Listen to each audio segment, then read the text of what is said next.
Kittens, freaking kittens. Let me be clear, I've always wanted to own a cat, but it wasn't until I started high school that my mom would let me have one. You're not responsible enough. That was always the first thing she said. Not like your cousin Margaret. Damn it, I hated Margaret. You know that one family member that everyone has who is oh so perfect that everyone loves? That's her. My mom reminds me almost every day. What's worse is that I have to go to school with my cousin, so Margaret is always telling me herself. I am responsible, okay, just maybe not compared to other people. Luckily, through sheer persistence, I managed to convince my mom that I could handle a cat. Who doesn't want to pet them and snuggle them and feed them and rub them? And you get the idea. Cats are awesome. And when I went to mom to the local animal rescue to adopt my very own cat, there was nobody on earth that couldn't convince me to adopt Missy Softclaws. Do we have to call her that name? My mom asked the animal rescuer next to us. Missy looked up at us while sitting down with her black tail swishing from side to side. Her soft green eyes stared right at me. She had mostly black fur, but white patches on her paws that made it appear like she was wearing white socks. She looked awesome. The animal rescuer shrugged her shoulders. Up to you. What happened to her previous owner? My mom asked. The rescuer hesitated before saying, died. Old lady. And her cats, huh? I thought the rescuer would be offended by what my mom said, but he looked genuinely disturbed as he looked at Missy Softclaws. No, well, actually the owner was still young, early 30s I'm led to believe. When the police arrived in response to a call, they found the owner dead with Missy here fast asleep on top of the corpse. Ignoring the disturbing sleeping habits, we adopted the kitten almost straight away, and I was playing with her as soon as I got home. She was purring, running around, softly pawing my fingers away as I stroked, patted, tickled, brushed, hugged, cuddled, all the awesome things you do with cats. 15 years of anticipation, and Missy Softclaws was everything I dreamed that the perfect cat would be. I only wish it stayed that way. When it came to dinner that night, we had bought the fancy stuff, tuna and chicken casserole with gravy, expensive, but nothing less for my cat. I laid it out on a plate in front of her and she pawed it away. No matter how many times I pushed it in front of her nose, she pushed it away. I even tried eating a little bit to show her how tasty it was, but she still pushed it away. New home nerves, I guessed. Didn't seem like she was hungry for anything, so I didn't bother trying to force her to eat anything. No matter, I was still so excited that I played with Missy for hours after dinner, and she eventually spent the night in my room. When I turned off the light and went to bed, she was curled up next to me when I shut my eyes. I don't know how long I closed my eyes for, but I swear I'm not making this up. There was a voice that said, "Silly human, you will learn to worship me." It sounded so clear, so real, so close, that I sprang out of bed and went straight for the light. I don't know what I was expecting, but when the lights came on, my room was empty except for me, and Missy Softclaws stood there for a good 2 minutes until I convinced myself that it was either a light dream or I was sleep deprived. Oh, how wrong I was. Woke up the next day with Missy Softclaws lying on top of me. Not going to lie, that was pretty awesome. Went to school as usual, only to run into Margaret, who made it seem like her only reason for going to school that day was to give me grief over owning a cat. You, a cat owner, the thing would be lucky to be alive.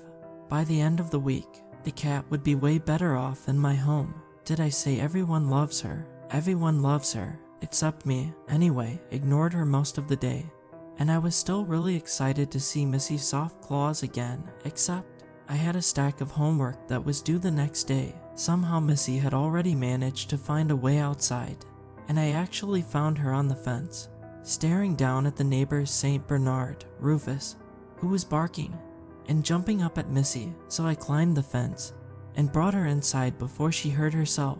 She was purring when I placed her on the back of the couch and kept looking at me with wide round eyes. Told her, "I've got to do some homework tonight, so I can't play." Okay, yeah, I'm one of those people who talks to their pets. But when I turned around, I didn't expect her to talk back to me. "Your homework is not important. Paying attention to me is." I know you won't believe me, and I didn't see her say it either because I had my back turned. But there was no one in that room except me, and that kitten started to get a bit lightheaded. When I turned around to look at Missy, couldn't believe I heard that. Not surprisingly, when I was actually looking at her, she just stared at me expectantly and meowed. Maybe I was losing it, I don't know, but I swear I heard those words, shook my head in disbelief, and went to my room to study. Shouldn't surprise anyone, but Missy Soft Claws walked in through the open door and started rubbing against my leg as I was trying to do algebra. If X is 5, Y is. As if algebra wasn't hard enough, Missy was purring louder than I could think. I know I shouldn't have, but I was spending 5 minutes on this one question, so I kicked Missy Soft Claws away from my legs. Gently, it was more a gentle nudge with my foot that just pushed her away from me so I could concentrate and finish that stupid question. Okay, so I was still staring at the stupid question, hoping the answer would, I don't know, magically appear before me when I heard a voice behind me. You shouldn't have done that, human. You will pay for your insolence. Leaped out of my freaking chair. Sounded like some woman was in my room. But my room was empty, save for Missy Soft Claws. Started to get so freaked out that I could feel my heart beating through my chest. Quietly, I took a few steps to my doorway and peered into the corridor. Nothing. That was the second time I heard a voice in an empty home within half an hour. Thought I was going nuts. Decided, screw it. Searched every room in the house. Nobody. Had to be my imagination. What other reason could there be? Eventually, after making sure I was the only person in the house, I came back to my room to find Missy Soft Claws lying on my homework. Thought I was so anxious about my homework that I probably started to imagine voices that weren't there. Instead of homework, I decided the best way to relieve stress was to pick up Missy and pat her until my parents came home. I didn't tell them about the voices though. I woke up the next morning to find Missy Soft Claws lying on my bed fast asleep, which I thought was adorable. That is until I put my feet on the floor and stepped on cat poop. Missy, she woke up slowly, her kitten eyes fluttering as if she was trying to get back to sleep as fast as she could. Wanting to house train Missy, I rubbed her nose in the squished poop before throwing her outside in the backyard. Had a shower to wash my feet, had breakfast after, and made myself lunch for that day. 2 sandwiches and an apple. Now, I distinctly remember that I made my packed lunch in the blue lunchbox and left it on the kitchen table for 5 minutes while I got my homework and bag ready, came back, put my blue lunchbox in my bag, and went to school. Had history then gym in the morning, so you can imagine that I was looking forward to lunch that day. But do you want to know what I found in my lunchbox? Not 2 sandwiches and an apple, but an apple core and cat poop.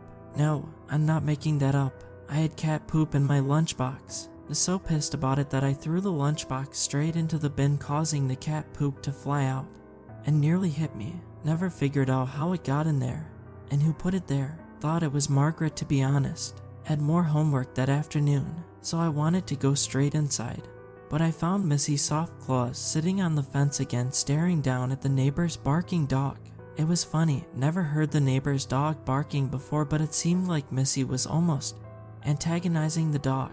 Needing the quiet, I climbed the fence again and brought Missy down. Again, I went inside and placed her on the couch and went straight to my room to complete the new set of algebra questions. Didn't even solve the first question before Missy found me in my room. Was so fixated on my homework that I forgot to shut the door. No biggie, I thought. That was until Missy Soft Claws decided to jump on my head and use it as a cushion. She curled up in a ball like she was a turban on my head and started purring so loudly that I couldn't concentrate on my homework. Okay, Missy, maybe next time. I reached for her on my head, and as I tried to pull her off, Missy's claws started to cling to my scalp. I yelped in pain, but she only dug in deeper. I tried to pull her off even harder, but I could feel her nails digging deep, real deep, as I let her go in response to the pain. Trickles of blood ran down my cheek.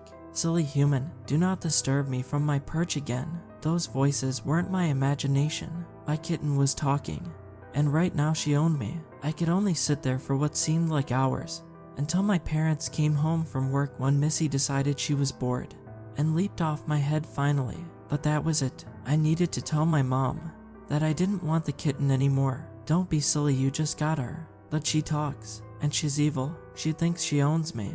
Her purring is kind of cute. Evil isn't the right word to use though. There she is. I thought I managed to slip Missy Soft Claws but the black kitten was standing right beside us in the kitchen, listening to every word I was telling my mom. Have you fed her? Come on, I almost have dinner ready. I didn't take my eyes off Missy's soft claws.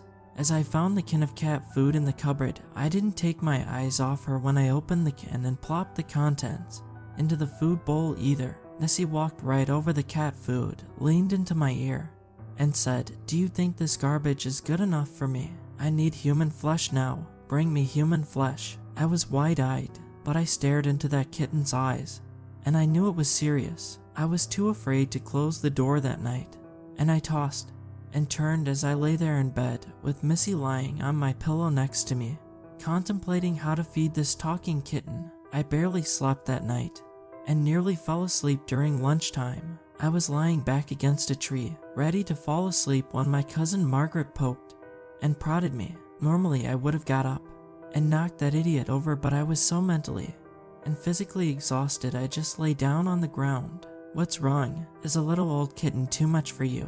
Did you stay up all night with your pussy?" "Piss off, Margaret. I'm too tired. Tired of life, no doubt. Everyone knows your mom loves me more than she loves you. You know, my day didn't get any easier. When I got home, as soon as I walked onto my front lawn, I heard my neighbor Daryl crying in his backyard. Yelled over the fence, 'Daryl, you okay?' He stopped sobbing for a moment and stood up over the fence, tears still wet on his cheeks. It's my dog Rufus. He's dead. Someone, I wish I didn't look." I think morbid curiosity got the better of me. I only leaned over the fence for just a moment, but when I did, I saw the bloodied, mangled corpse of what used to be Rufus, and I recoiled in horror. My legs almost failed me as I leaned back against the house wall. "How did this?" "I don't know," Daryl sobbed. "It's just so barbaric." Far from equipped to deal with the emotional trauma, I left Daryl alone in his grief.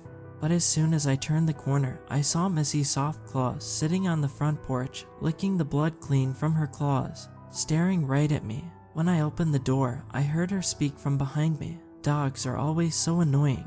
You haven't forgot my dinner for tonight, have you?" I remembered to shut my door to my room this time, and I sat alone in my room until my parents came home. When my mom walked into the house, I pretty much sprinted through the house and practically ambushed her. You have to get rid of this kitten. It's pure evil. It killed the neighbor's dog, and now it wants me to kill somebody because it doesn't like cat food. And would you get a hold of yourself?